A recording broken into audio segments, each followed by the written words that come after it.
Amém. Abacuque, capítulo 1, versículos de número 12 e 13. Abacuque aí está mais difícil de achar, é um profeta menor, né? Mas dá uma corrida de olho no índice da sua Bíblia aí, né? Abacuque, capítulo 1, se você vir do Novo Testamento é mais perto, né, do que do Velho Testamento. Está antes aí de Malaquias, Zacarias, os livrinhos são pequenos, te dá uma luz aí para poder procurar.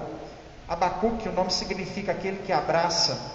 Foi um profeta em Judá, pós-exílio babilônico, amém?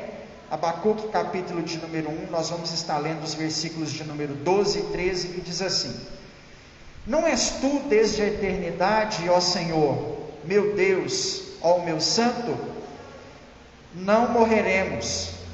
Ó Senhor, para executar juízo puseste aquele povo, tu, ó rocha, o fundastes para servir de disciplina. Tu és tão puro de olhos que não podes ver o mal, e a opressão não podes contemplar. Por que, pois, tolera os que procedem perfidamente e te calas quando o perverso devora aquele que é mais justo do que ele? Versículo de número 12: Não és tu desde a eternidade, ó Senhor, meu Deus, ó meu santo? Não morreremos. Ó Senhor, para executar juízo puseste aquele povo, tu, ó rocha, o fundastes para servir de disciplina. Deus, esta é a tua palavra que foi lida e será ministrada aos nossos corações, e a nossa oração é para que através dela o teu Santo Espírito possa falar conosco nessa noite, que nós possamos ser agraciados pelo poder da tua palavra, que o Senhor seja sempre exaltado, que o teu nome seja santificado através desta mensagem aos nossos corações, em nome de Jesus, amém, amém. Pode se sentar, meu irmão. Como eu disse, esse é um texto do profeta Abacuque. Gosto muito do profeta Abacuque também. A gente vai tomando gosto por alguns personagens bíblicos devido a alguns acontecimentos na vida da gente, né? Eu me lembro que quando fiz a matéria no seminário de Antigo Testamento, o professor passou um trabalho para que cada aluno fizesse a respeito de um livro dos profetas menores, e aí eu peguei Abacuque.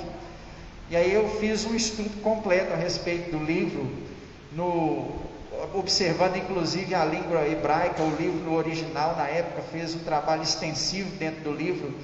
Isso fez com que a gente tivesse um carinho, uma admiração maior por esse livro, né? Gosto muito da história. Esse texto que nós lemos não é o texto mais famoso do livro.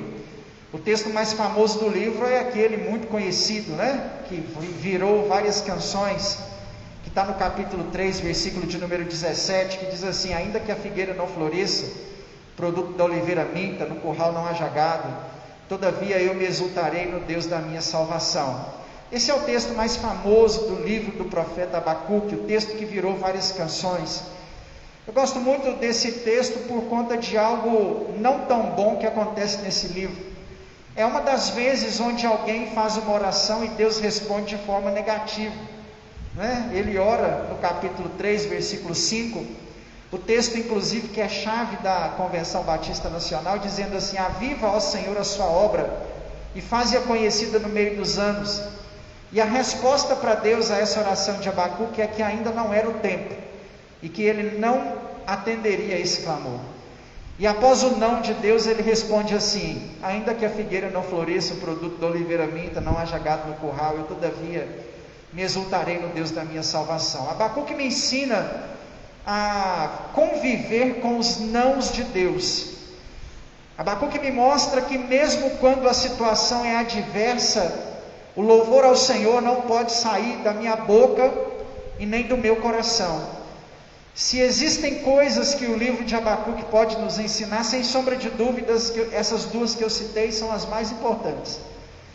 Abacuque foi um profeta que profetizou num período muito complicado da história de Israel, período pós-cativeiro babilônico. Os judeus recebem do rei Dário a liberdade de poder retornar para casa e eles não retornam. Ou melhor dizendo, retornam muito aos poucos. E quando eles retornam para Jerusalém, o que eles encontram em Jerusalém é um tempo de pecado, de frieza espiritual e distanciamento de Deus, onde as coisas aconteciam meramente seguindo um ritual religioso, e as pessoas não serviam a Deus com intensidade de coração. É semelhante, irmãos, muito semelhante ao tempo em que nós vivemos, onde nós temos muita religiosidade, muito ritualismo e pouca intensidade no nosso coração. Vivemos um tempo onde não somos tão intensos assim no nosso serviço a Deus. E nós estamos precisando demais melhorar a nossa intensidade no servir ao Senhor. Quando eu digo de intensidade em servir a Deus, é servir a Deus a qualquer custo. É estar na presença de Deus, custe o que custar. Não importa o que nós deveremos fazer para estar na presença de Deus, nós precisamos fazer. É isso que eu chamo de intensidade. É você estar aqui quando você não queria estar aqui. É você trabalhar para o Senhor quando você não tem mais forças para trabalhar para o Senhor. Tem nos faltado muito essa intensidade que às vezes nós dedicamos com tanto amor, com tanto afeto às coisas do mundo lá fora. Irmãos, nós somos intensos no nosso trabalho, pelo menos a maioria de nós, né? A maioria de nós nos esforçamos ao máximo, dedicamos a maior parte do nosso dia, da nossa semana, à empresa onde trabalhamos. A maior parte do meu dia eu passo mais com os colegas de trabalho do que com a minha família. A maior parte do meu dia nós passamos mais com as pessoas que trabalham junto com a gente do que servindo a Deus. O século 21 inverteu o nosso papel e tirou de nós a intensidade em servir a Deus. A grande maioria dos irmãos que servem a Deus há mais tempo não servem a Deus mais como serviam no passado, a qualquer custo, a qualquer preço. No passado nós estávamos na igreja independente da distância a qual ela estava da nossa casa. No passado nós estávamos na igreja de manhã, de tarde e de noite. A igreja também não era misericordiosa, né? Na época que eu me converti, a gente tinha escola bíblica dominical. A escola bíblica dominical em Pará de Minas, na minha época, e até hoje é 7h30 da manhã. Tem que sair de casa 7 horas da manhã para estar na escola dominical. Depois do almoço, no período que eu estive lá com o pastor Gilmar, a gente tinha um evangelismo 2 horas da tarde. Todo domingo, 2 horas da tarde, a gente estava reunido com uma equipe na porta da igreja para distribuir folheto. E à noite, 7h30, a gente tinha que estar na igreja, e a gente fazia isso com muito prazer, com muita dedicação, e a gente via, claro, nem todos os irmãos se disponibilizavam a fazer isso naquela época, mas havia um percentual maior de irmãos do que nos dias atuais para poder se dar ao Senhor daquela forma.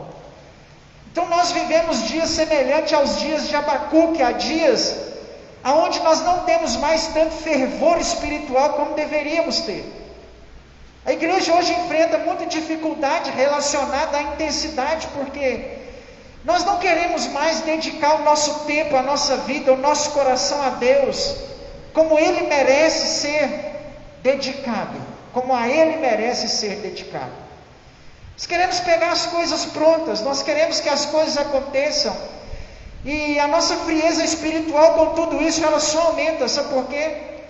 Quanto menos eu faço para Deus, menos o meu coração estará aquecido. Quanto mais eu faço para o Senhor, mais o meu coração estará aquecido. Por isso que a gente tem que bater na tecla da necessidade em estar na igreja. Por isso que a gente tem que frisar para os irmãos, que por mais que tenham excelentes cultos online, isso não substitui o fato de estarmos na igreja. O seu pastor talvez não seja o melhor pregador, o ministério de louvor da sua igreja talvez não seja o melhor ministério de louvor que existe. Mas só o fato de você sair de sua casa, todo o processo para você poder fazer isso, se arrumar mais cedo, deixar o seu conforto, o seu descanso, sair, queimar gasolina do seu carro, ou gastar a perna, né? Batendo pedal de bicicleta, ou vindo a pé para estar aqui, já significa que todo esse sacrifício vai atrair sim a bênção de Deus sobre a sua vida, sobre a sua casa, sobre a sua família. Porque quanto mais eu faço para o Senhor, mais o meu coração estará aquecido na sua presença. Quando nós entramos na inércia, quando nós paramos de fazer, a tendência é que o nosso coração vá se esfriando na fé, e aí a gente vai ficando cético, e aí nós vamos nos ausentando da presença de Deus, e aí o nosso coração vai se esfriando, e daqui a pouco nós já não estamos mais servindo a Deus como estávamos anteriormente, ou como deveríamos estar. Por isso que o período de Abacuque é um período bem parecido com o nosso, porque esse era o período que ele vivia, período de extrema frieza, período de dificuldade, onde as pessoas estavam remando, onde as pessoas estavam enfrentando grandes adversidades, grandes tempestades, para poder servir a Deus, e dentro de uma frieza muito grande. Assim como nós nos sentimos hoje, assim estava o povo de Israel. Por isso que a mensagem de Abacuque é uma mensagem tão dura. Por isso que as falas de Abacuque é uma fala de puxão de orelha, para que o povo acordasse, levantasse e servisse ao Senhor. Em meio a todo esse contexto de dificuldade, frieza espiritual que Abacuque está vivendo, está passando, nesses 2 versículos que nós lemos, Abacuque fala qual era a visão que ele tinha sobre Deus. O versículo de número 12 nos apresenta o que Abacuque disse sobre Deus. Nesse versículo de número 12, ele vai dizer pelo menos 6 coisas a respeito de Deus. Antes de nós falarmos sobre essas 6 coisas que Abacuque disse a respeito de Deus, eu quero frisar para você mais uma vez a dificuldade do tempo e a frieza espiritual que o povo vivia. Abre um parêntese. Em meio a tanta frieza espiritual, haviam homens, e entre esses homens estavam Abacuque, homens e mulheres. Haviam homens que permaneceram com seu coração aquecido. Amém? Por que, pastor, o senhor está falando isso? Não use de desculpas, preste atenção. Não use de desculpa o esfriamento do nosso tempo, por conta da proximidade da volta de Jesus.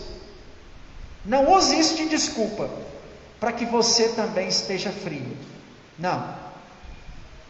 Mantenha o seu coração aquecido. Deus está à procura de Abacuques no século 21.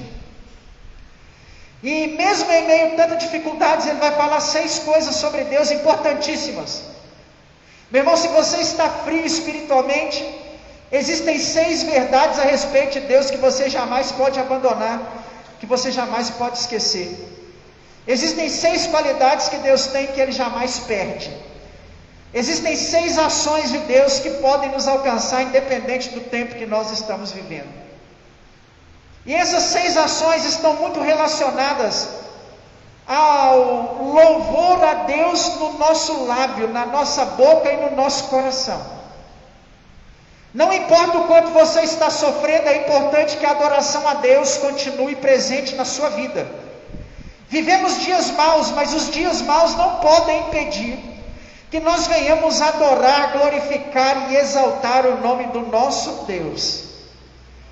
Os dias são maus, mas hoje nós vendemos 60 tropeiros, glória a Deus, né? Os dias são maus, mas você tem alimento na sua casa, nem que seja regrado, alguma coisa tem lá te esperando, para na hora que você chegar. Os dias são maus, mas 90% dos irmãos da igreja ainda estão empregados, graças a Deus. Os dias são maus, mas Deus tem cuidado de cada um de nós. Amém? Isso é motivo para glorificarmos, para exaltarmos ao Senhor. Então me ajuda, irmãos, diga glória a Deus. Amém? Nós estamos numa igreja batista renovada, nós fomos renovados em 1967. Então, meu irmão, não deixe de exaltar e glorificar o nome do Senhor, amém? Eu estou pregando, pode falar, glória a Deus.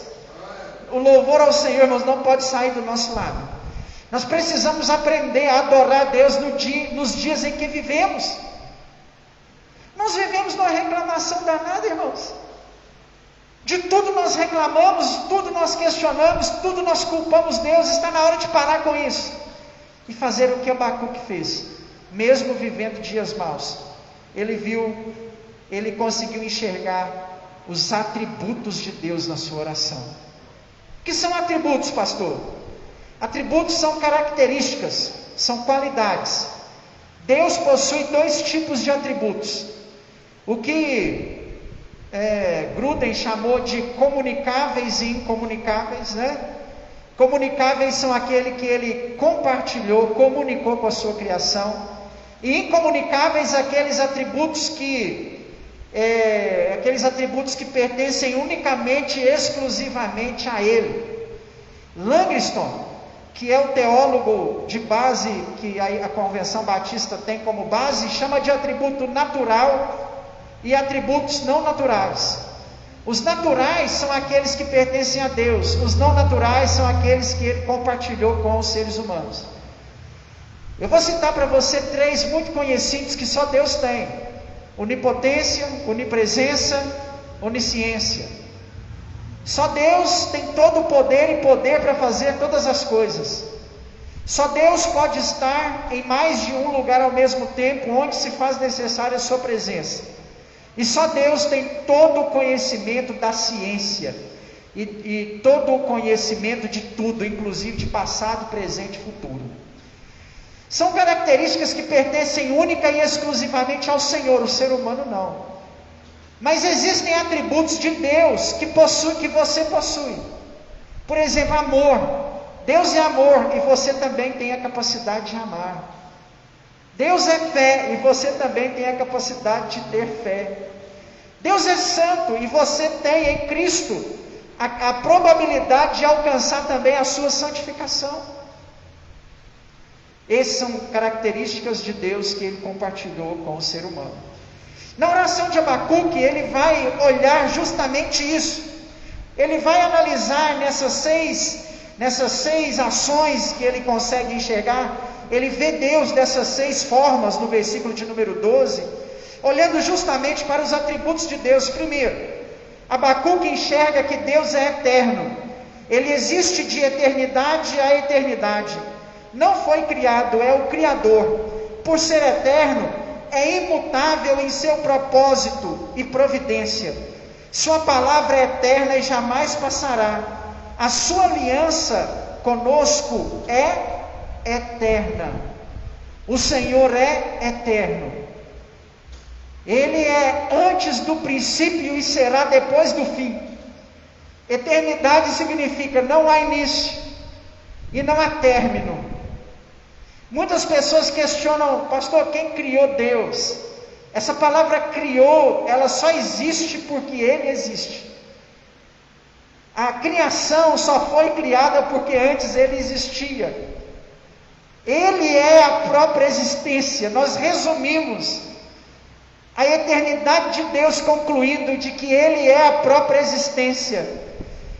A existência só existe porque Ele existe. Ninguém o criou, Ele é. E Ele é eterno, Ele não tem começo, Ele não tem fim. Tudo veio dEle, tudo está a partir dEle. De eternidade a eternidade, Ele sempre é Deus. Está Salmo 90, versículo de número 2. De eternidade a eternidade, Ele é Deus. Saber que Deus é eterno é importante, porque isso significa que Ele está presente na eternidade. E que Ele tem uma aliança com cada um de nós. E Ele vai cumprir essa aliança. Deus tem promessas sobre a sua vida. Ainda existem promessas a se cumprirem sobre você. Ainda existem pessoas a serem alcançadas na sua casa, na sua família. E Deus é eterno. E a eternidade dele significa que essas promessas se cumprirão sobre você. Você não precisa andar aflito por conta do tempo em que nós vivemos. Deus é eterno. Eu sei que está difícil, mas o fato dele ser eterno também significa que ele está no controle de todas as coisas que estão acontecendo. Em segundo lugar, Abacuque enxerga o Deus autoexistente no versículo de número 12. Deus se revelou a Moisés como eu sou o que sou em Êxodo 3,14, que significa eu sou absoluto, o autoexistente. Só Ele é Deus, Ele sempre existiu, perfeitamente feliz na comunhão da Trindade, Pai, Filho e Espírito Santo. Abacuque, na sua oração, entende, mesmo em meio a tempos difíceis, que Deus, Ele é autoexistente e absoluto. Quando, uma certa vez, Moisés recebeu a ordem de Deus para tirar o povo de Israel do Egito, e o povo ficou pegando no pé de Moisés, dizendo assim: cadê o Deus? Quem é esse Deus? Qual é o nome desse Deus? 470 anos presos no Egito, fez o povo de Israel esquecer do seu Deus. E no Egito tinha tantos deuses, que os deuses tinham nomes, tinham formas, tinham cara, tinham face, tinham características. E quando Moisés se levanta e fala assim: olha, Deus mandou eu tirar vocês daqui, o povo pergunta assim: que Deus? Quem é esse Deus? Qual é o seu nome? Como que é a face dele? E aí Moisés começa a entrar numa luta diária, constante, com o Senhor, para Deus se revelar a ele, e ele poder falar para o povo quem ele era. E aí Deus aparece que apela com a situação, né? Quando Moisés está lá no monte orando, no capítulo 3, versículo 14, perguntando quem é o Senhor, e Deus: eu sou Deus. Mas o povo quer saber quem é o Senhor. Eu sou o Senhor, eu sou Adonai, eu sou Elohim. São as respostas de Deus para Moisés no capítulo 3 de Êxodo. Aí Moisés continua insistindo: não, Deus, o povo quer saber qual é o seu nome, quem é o Senhor, onde o Senhor está. Diga ao povo que eu sou o que sou. A palavra Yahvé é um tetragrama aramaico, constituído pelas letras YHWH. Abre parênteses, até o testemunho de Jeová está errado, viu, irmãos? Porque a gente traduz isso aí, YHWH, por Yahvé. Isso é até complicado explicar, porque a palavra usada para o eu sou o que sou, o judeu teve tanto temor, que ele rasgou ela do vocabulário e proibiu que essa palavra fosse utilizada, que ela fosse extinta do vocabulário deles, por temor ao nome de Deus, por Deus ter falado isso aí. Com o passar do tempo, para questão de estudos mesmo, foi necessário recuperar essa palavra. A recuperação dessa palavra é YHWH, que a gente lê por Yahvé, que traduzido no latim vira Jeová, né? Mas o significado certo é Yahvé. E o testemunho de Jeová usa isso aí para falar que a gente tem que chamar Deus de Jeová. Só que no hebraico e no aramaico, nessa época desse texto aqui, não existiam vogais no texto. Então, por isso que o testemunho de Jeová está errado, porque nem é Jeová, é Yahvé com Y, YHWH. E aí eles recuperaram esse tetragrama, e esse YHWH, sabe o que quer dizer? Eu sou o que sou, o absoluto. Quer dizer que absolutamente nada está acima dele, ele é autoexistente. Abacuque aprendeu, presta atenção, que mesmo diante de tanta adversidade, tantos problemas, na vida dele só poderia ter Deus. Nós enfrentamos pandemia, nós enfrentamos desemprego, nós enfrentamos perda de valor capital do nosso dinheiro. Nosso salário não dá para comprar mais nada. Quem tem carro aí está com o coração na mão. Existe eu li um artigo que diz que até o final de março a gasolina tem que estar em R$6. Eu li isso há uns 15 dias atrás. Agora ela vai só subir, vai chegar em R$6. Nosso dinheiro está perdendo o valor. Vivemos dias maus, vivemos dias complicados. Cada vez que você vai no supermercado, as coisas estão mais caras.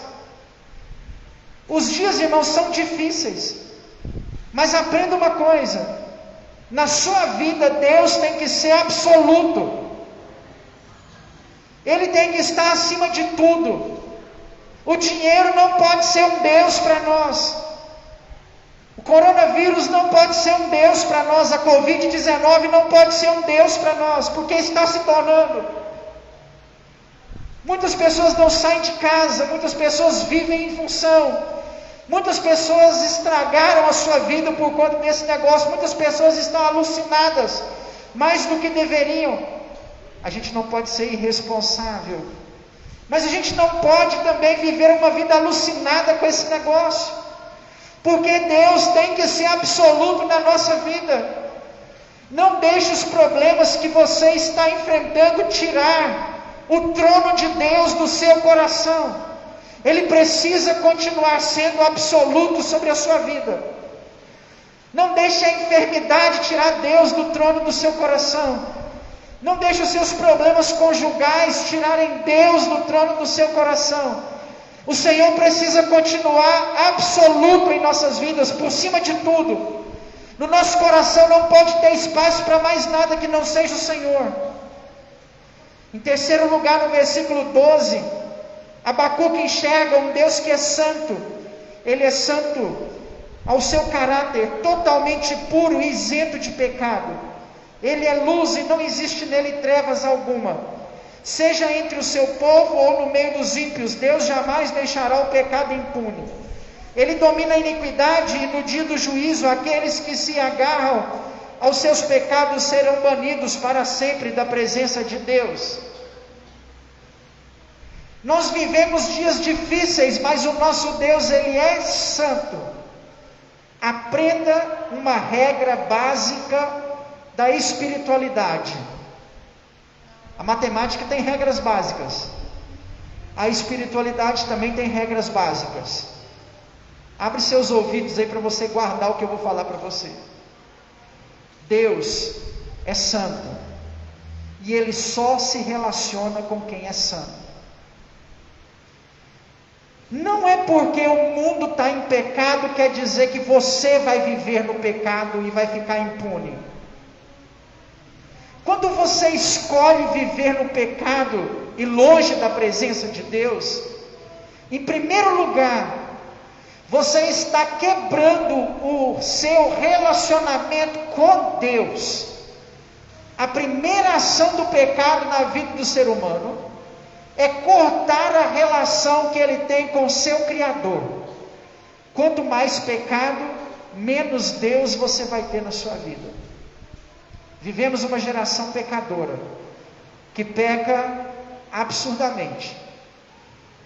Não é escândalo mais nós encontrarmos por aí homens casando entre si, mulheres casando entre si. Hoje isso já está aberto. Nós já não escandalizamos mais com isso. Eu estou dizendo isso para você entender o nível de pecado em que vivemos. E essas coisas, irmãos, vão fazendo com que nós também venhamos aceitando alguns pecados. Eu tenho a resposta para você do porquê que o nosso relacionamento com Deus está tão ruim. Porque nós somos a geração que mais pecamos na história da igreja. Chegamos ao nível de Noé ainda não, mas não estamos muito longe não, irmãos. Estamos chegando lá, viu? A gente vai alcançar esse nível aí. Jesus volta quando a gente alcançar esse nível. Quer melhorar seu relacionamento com Deus? Para de pecar. Desvincula da pornografia. Desprende de rede social. Larga o vício. Aquele pecado escondido que você faz escondido para ninguém ver. Deus está vendo. Ele é santo. Abacuque entendeu que ele é santo. E ele se relaciona com quem é santo. Quanto mais santo você ficar, melhor o seu relacionamento será. O que significa a palavra santo? Liçãozinha de pré-batismo. Santo significa separado do mundo. Quando você se separa do mundo para servir a Deus, você está se santificando. Abre mão das coisas desse mundo e serve a Deus. E fazendo isso, o relacionamento dele com você vai ser cada vez melhor. Ele é santo. Abacuque entendeu que ele é santo. E ele se relaciona com quem é santo. Não pense você que o pecado que cometemos ficará impune, porque não ficará. O nosso Deus é santo. Ele vai punir o pecado, sim. Aprenda uma coisa sobre o pecado, meu irmão. Não é porque você peca naquela determinada área, significa que a punição de Deus virá naquela determinada área que você pecou. Pecado atrai punições em nossas vidas sobre todas as áreas. Talvez você está cometendo um pecado, financeiramente você está bem, está maravilha, prosperando, dinheiro para você não é problema.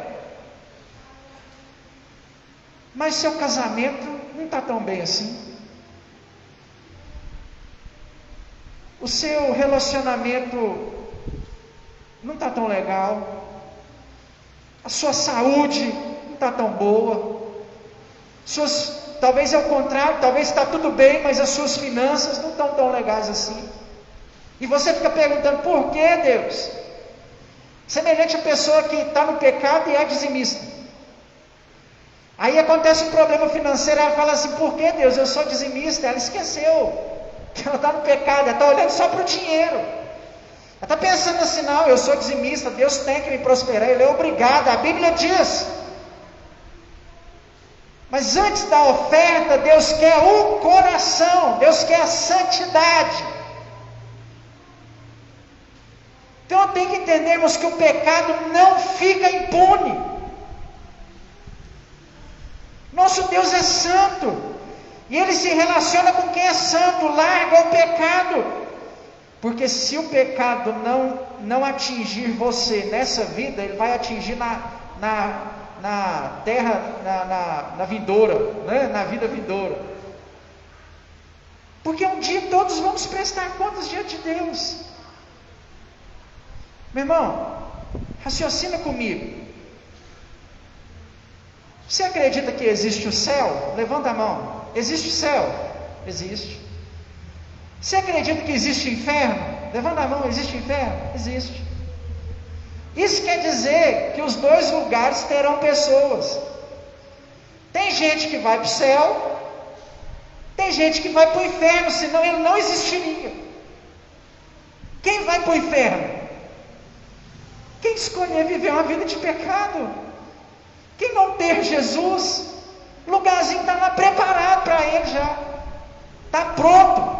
E está pronto mesmo, diferente da Nova Jerusalém, que Jesus disse em João 14 que foi preparar com as próprias mãos. O inferno não, está prontinho. Lago de fogo e enxofre, está esperando. É só você continuar pecando que você vai para lá, está facinho. É o caminho mais curto, mais fácil, mais rápido. Misericórdia. Larga o pecado, porque o seu Deus é santo. Quer sentir a presença de Deus no louvor? Seja santo. Quer escutar Deus falando com você através da mensagem? Seja santo. Quer viver espiritualmente bem? Seja santo. Quarto lugar, Abacuque aprende que Deus é soberano. Os acontecimentos históricos não são apenas produto das ações políticas e militares de superpotências mundiais. É Ele quem dirige a história, quem levanta e abate reis e reinos. Apenas Ele tem o poder absoluto e ilimitado. Abacuque entendeu que Deus é soberano. O que significa Deus é soberano? Ele está no controle de todas as coisas. Por mais que você pense que está decidindo alguma coisa, o Senhor está no controle. Ele é soberano. Deus é soberano sobre a sua vida. Pastor, mas está difícil demais, está doendo meu coração, eu não estou conseguindo, eu vou desistir. Pastor, eu não aguento mais essa luta, essa prova, essa dificuldade. Mesmo em meio a tempos difíceis, Abacuque viu o quanto Deus estava no controle. Soberano. Nós aprendemos isso aqui quinta-feira passada. Deus utiliza das coisas não tão boas assim, dos tempos difíceis, dos nãos, para moldar o nosso caráter e nos colocar de acordo com a sua vontade. Ele é soberano. Você está na prova? Deus está no controle da sua prova. Em quinto lugar, Abacuque, no versículo 12, entende que Deus é fiel. Ele vê a fidelidade de Deus. Ele é o Deus da aliança. Essa promessa firmada com Abraão, renovada com Davi, estabelecida em Cristo, jamais será quebrada. Deus prometeu ser o nosso Deus e o Deus dos nossos filhos para sempre. O povo da aliança jamais será destruído. A disciplina não estava no caminho para destruir Judá, mas para trazer restauração. Mesmo em meio a tempos difíceis, Abacuque aprendeu que Deus é fiel. Nosso Deus é fiel, irmãos. Ele é sempre fiel. Ele nunca falhou. Deus nunca falhou. Agora presta atenção, porque tem hora que você pode ter o sentimento de que Ele falha, amém? Tem hora que você pensa assim, Deus não agiu para mim aqui não. Deus nunca falhou, mas mesmo que Ele tivesse falhado, Ele ainda teria crédito. Hoje é ceia, irmãos, a mesa está posta. Sabe o que você vai celebrar aqui nessa noite? Que Ele perdoou os seus pecados naquela cruz do Calvário. Ele morreu no seu lugar. Ele pagou por você o preço da justificação e escreveu o seu nome no livro da vida. Mesmo que você pedisse alguma coisa para o Senhor e Ele não te der, Ele tem crédito para falar não para você. Lembra aquela pessoa que erra? Poucos dias eu passei um pedido errado lá onde eu trabalho lá, aí a gerente virou para mim e falou assim, olha, eu não vou chamar a sua atenção porque você tem crédito. Se você fez errado, não vou chamar a sua atenção porque você tem crédito, então não vou te falar nada. Beleza, então, né? Ficou por isso mesmo. Tem hora que você tem crédito. Talvez você está trabalhando lá no seu local de trabalho lá, e aí um dia você precisa sair mais cedo, aí você chega para o seu patrão, precisa sair mais cedo, pode ir, por quê? Você tem sobrando. Você já ficou depois do horário para mim, você tem crédito. Meu irmão, Deus nunca falhou, mas mesmo que Ele tivesse falhado, Ele tem crédito, Ele perdoou os seus pecados. Você serve a Deus por algo muito mais importante do que qualquer cuidado dEle na sua vida aqui nessa terra. Você serve a Ele porque você é salvo, Ele é fiel. Ele é sempre fiel.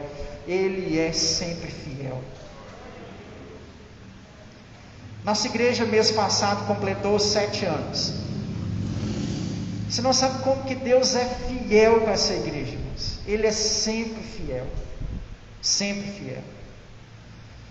Ao longo desses 7 anos, nós pagamos aluguel nesses 7 anos. Acho que teve uma única vez que eu atrasei o aluguel 2 dias. O aluguel vencia dia 10, eu paguei no dia 12.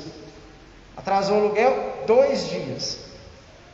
Uma pessoa viajou e não esteve, não estava na igreja. Aí no dia que ela chegou, ela depositou na conta da igreja a contribuição dela, e eu fui lá e paguei o aluguel. 2 dias. Deus é sempre fiel. Nosso aluguel venceu quarta-feira. Na terça-feira eu orei e falei, Deus, se antes não podia atrasar porque pagava pessoalmente uma pessoa, ainda mais agora na imobiliária, pagar juros, isso não vai dar, o Senhor age. Deus é fiel, Deus cuidou, Deus honrou, Deus prosperou, Deus proveu, e a cada dia é assim, Ele é fiel. Eu queria ter tempo para contar para você como que Deus é fiel na minha vida. Eu queria ter tempo para que você contasse aqui na frente como que Deus é fiel com você. Porque, meu irmão, Deus é sempre fiel, mesmo em tempos difíceis. Consiga ver a fidelidade de Deus no cuidado dele sobre a sua casa, sobre a sua família, sobre a sua vida. Ele não falha. Nós reclamamos demais do nosso tempo e esquecemos como que Deus é fiel. Sexta e última característica que Abacuque vê em Deus, aqui nesse versículo de número 12. Deus é pessoal. O Deus da Bíblia não é um ser supremo criado pela imaginação humana, mas o Deus revelado, o Deus pessoal. Os ateus dizem que Ele não existe. Os gnósticos dizem que ele não pode ser conhecido. Os deístas dizem que ele não é imanente. Os panteístas dizem que ele não é transcendente. Mas os servos de Deus podem dizer: Tu és o meu Deus. O que essa frase quer dizer, pastor? Nosso Deus é pessoal. Nosso Deus, irmãos, é tão pessoal que Ele desceu dos céus, se humilhou à forma humana e se tornou Emanuel, o Deus conosco. O nosso Deus é tão pessoal que através do Espírito Santo, Ele se relaciona com cada um de nós como se fosse uma pessoa. Deus tem sentimentos por você, porque Ele é um ser pessoal. Sabia disso? Ele tem sentimentos por você. Ele te ama. Nós cantamos aqui na igreja, né? Me ama tanto, me ama tanto, me ama tanto. Ele ama, Ele ama, Ele ama. Ele te ama demais, irmãos. Ele nos ama tanto que Ele se entregou numa cruz por cada um de nós. Ele te ama tanto que mesmo você errando e transgredindo e reclamando, o amor dele por você não muda. Deus tem sentimentos por nós, sentimentos de amor. Cuidado, porque Deus também tem sentimentos de tristeza por nós. Deus se entristeceu quando viu a geração de Noé no pecado. Deus se entristeceu ao ver o seu povo Israel na frieza espiritual do tempo de Abacuque. Jesus se entristeceu olhando para Jerusalém e vendo que eles estavam desgarrados, inclusive ele até chorou. Jesus se entristeceu no velório de Lázaro. Efésios 4:30 tem uma ordem para mim e para você lá, sabe de cor? Eu sei de cor. Não entristeçais o Espírito Santo de Deus. Se relacione com Deus. Tenha amizade com Deus, como Abraão foi considerado amigo de Deus. Nós precisamos mais do que nunca, irmãos, estarmos em constante relacionamento com o Senhor. Não é porque os dias são maus que os nossos relacionamentos com Deus têm que ser quebrados. Eu volto com você agora na introdução daquela mensagem. Nos falta tanta intensidade, sabe por quê? O nosso relacionamento com Deus está prejudicado. Deus quer que nós nos relacionemos com Ele. Como era quando você começou a namorar com a sua esposa? Mandava flores, levava chocolate, dava um chaveco no ouvido dela, e ela caiu na sua lábia. Você enganou ela direitinho, ela casou com você. Como que é seu relacionamento agora como casado? Se você não cuidar desse negócio aí, o casamento acaba. Vive como irmão dentro de casa para você ver o que seu casamento vai virar. É preciso relacionar, não é? Deixa o marido parar de tocar a esposa ou o contrário. Como que você vive um relacionamento com seus filhos? Você precisa tocar nos seus filhos, não é assim? Um abraço, um beijo, um afago, um carinho. Não é assim? É o relacionamento de pai com filho. Quando a gente estava no culto aqui, a gente teve um acidentezinho. A Hannah fechou a porta do banheiro e não conseguia abrir. Aí a gente foi lá, abriu a porta. Na hora que ela saiu, a Cláudia abraçou ela assim, bem forte. Sabe o que é isso? Isso se chama mãe e filho. Isso se chama relacionamento. Eu estou te dando esses exemplos, sabe por quê? Com Deus é da mesma forma. Tem que tocar, tem que sentir, tem que falar, tem que escutar, tem que buscar, tem que estar na igreja, tem que pôr o joelho no chão, tem que levantar as mãos, tem que clamar, tem que crer. Igual você faz com os seus relacionamentos da vida. Deus espera que você tenha um relacionamento com Ele. Se relacione com Deus, meu irmão. Queira estar perto de Deus, chama o Senhor para sentar ao lado da cadeira com você. Chama Jesus para sentar ao lado do seu sofá na sala, para sentar na sua mesa, quando você for almoçar, jantar. Se relacione com Deus, tenha Deus perto de você. Nós não podemos perder essa intensidade. Deus é pessoal. Deus é uma pessoa. Ele precisa para que o nosso relacionamento esteja bom, né? Para que a nossa espiritualidade esteja boa. Deus precisa que nos relacionemos com Ele. Tem muita gente querendo que Deus venha agir na vida dela, mas não ora, não lê a Bíblia, não escuta um louvor, não assiste uma pregação, vem nem na igreja. Vem nem na igreja que está reclamando. Faz nada para Deus e está reclamando de Deus. Ah, está frio. Ah, não sinto a presença de Deus. Mas para as outras coisas está tudo bem. Ei, Deus quer se relacionar com cada um de nós. Deus quer se relacionar com cada um de nós. Se coloque de pé para que nós possamos orar. O pessoal do louvor quiser ir se preparando para participarmos da ceia enquanto oramos. Quero convidar você a colocar a sua mão no seu coração nesta hora e orar ao Senhor. Pergunta que eu tenho para você nessa noite é: como que está o seu relacionamento com Deus? Talvez essa mensagem de hoje é para isso, para a gente poder concluir. Talvez você tenha usado como desculpa as dificuldades do tempo atual. Abacuque me ensina a ver que Deus é santo, é soberano, é autoexistente. Em meio a todas essas dificuldades, Ele está no controle, seu relacionamento não pode parar. Amém, meu irmão? Seu relacionamento não pode parar. O fogo do Espírito Santo não pode se apagar em nossos corações. Deus, nós estamos reunidos aqui neste lugar, Pai, porque queremos ter um relacionamento íntimo e profundo com o Senhor. Queremos, ó Pai, que as nossas vidas voltem a ser dedicadas a Ti. Quantas vezes, Deus, dedicamos a nossa vida à gominha, dedicamos, ó Deus, as nossas vidas às coisas deste século, deste presente tempo. Nós queremos, Deus, que a nossa vida seja dedicada ao Senhor, porque sabemos que o Senhor é tudo o que nós precisamos, é tudo o que nós queremos.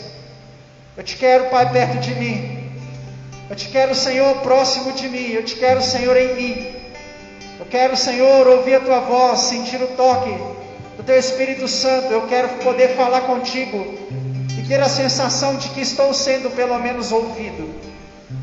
Talvez eu não seja respondido como espera, mas eu quero, Deus, ter um relacionamento tão profundo com o Senhor, que quando eu falar, eu saberei que o Senhor me ouviu. Eu quero, Senhor, poder te tocar, eu quero poder te sentir.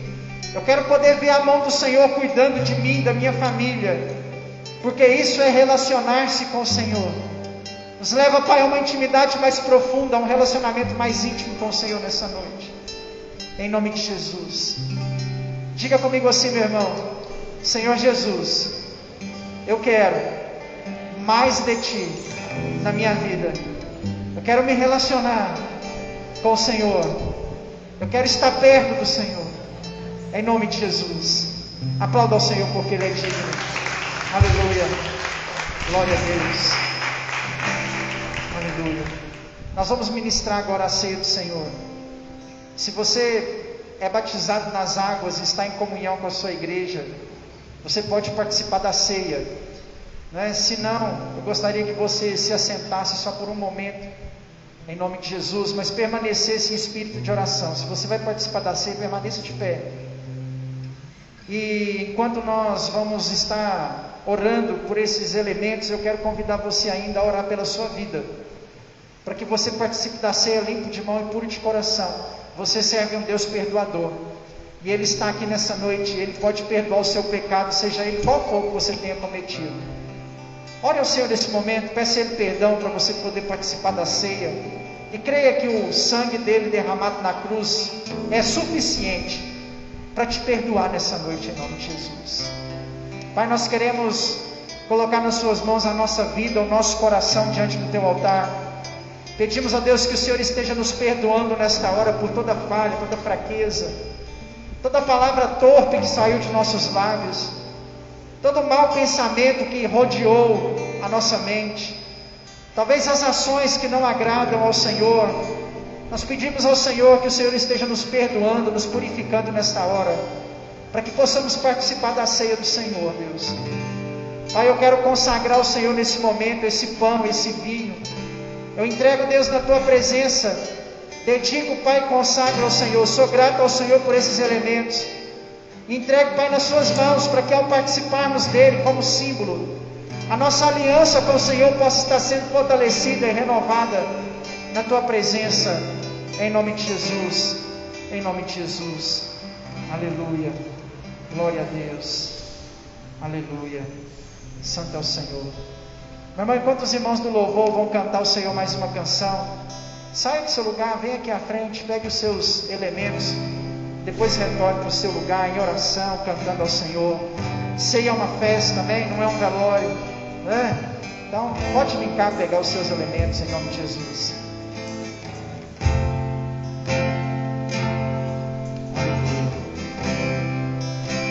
O universo chora.